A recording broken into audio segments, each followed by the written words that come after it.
अगर पाक फौज को गैर सियासी रखना है तो तमाम सियासी जमातों को खुद मिलकर अपने लिए कुछ उसूल बनाना होंगे। DGISPR की प्रेस कॉन्फ्रेंस से वादा हो गया कि army chief general Asim Munir का फिलहाल सियासी रेफरी बनने का कोई इरादा नहीं और वो सियासी जमातों को एक मेज पर बिठाने के लिए कोई किरदार अदा करने के मूड में नहीं है। इन ख्यालात का इजहार सीनियर सहाफी मुजम्मल सोहरवर्दी ने अपने कॉलम में किया। वो लिखते हैं कि DGISPR मेजर जनरल अहमद शरीफ चौधरी ने भी तैनाती के कई माह बाद एक प्रेस कॉन्फ्रेंस के जरिए मीडिया से पहली मुलाकात की। उन्होंने मीडिया के लोगों से इस तरह मुलाकातें भी शुरू नहीं की हैं जिससे इनसे पहले की जाती थीं, इसलिए पॉलिसी में तब्दीली आई है।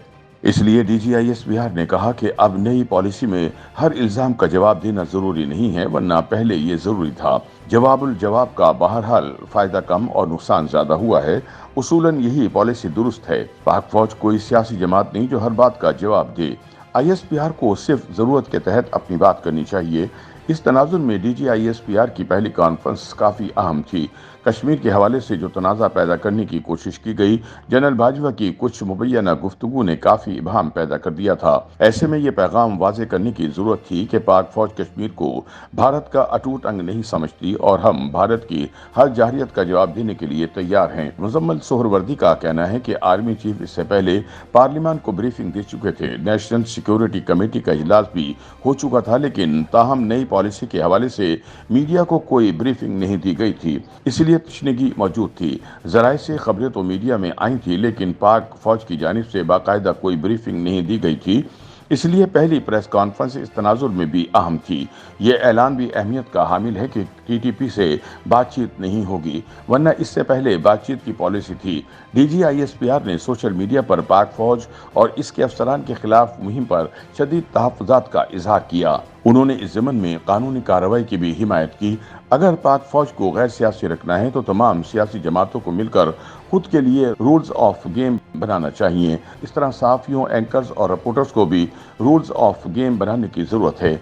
जानबूझकर मनफी और गैर मुताल्लिक सवाल पूछना कोई सहाफ़त नहीं है।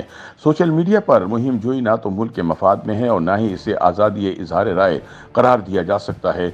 हमें मानना होगा कि सोशल मीडिया के हथियार को पाक फौज को बदनाम करने और इन्हें दबाव में लाने के लिए इस्तेमाल किया गया है। इसलिए मेजर जनरल अहमद शरीफ ने कहा कि इस हवाले से कानून हरकत में आएगा। मुजम्मल सोहरवर्दी कहते हैं कि पाक फौज ने वाज़े किया है कि धौंस से दबाव में आकर पाक फौज से कोई काम नहीं करवाया जा सकता। ये पैगाम किसके लिए था सबको मालूम है। सोशल मीडिया पर आजकल जो मुहिम जोई हो रही है, इसमें एक सियासी जमात के लोग ही मुलव्विस निकले हैं। फिर बैरून मुल्क जो मुजाहरे किए गए हैं, इनमें भी पाक फौज और इसकी क़यादत के बारे में प्रोपेगेंडा किया गया है। इन मुजाहिरों के मुंतज़मीन का भी सबको पता है। ये भी सबके सामने है कि इदारों के खिलाफ मुहिम जोई में अगर कोई गिरफ्तार हुआ तो इसको हीरो बनाकर कौन पेश करते हैं।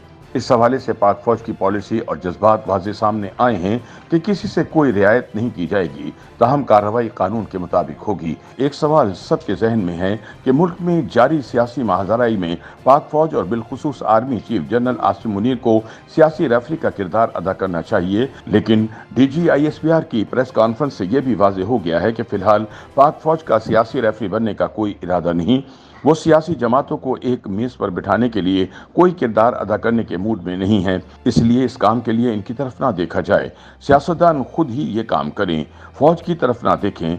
इस काम ने वैसे तो माजी में भी फौज को कोई नेक नामी नहीं दी है, इसलिए इससे दूर रहना ही बेहतर है।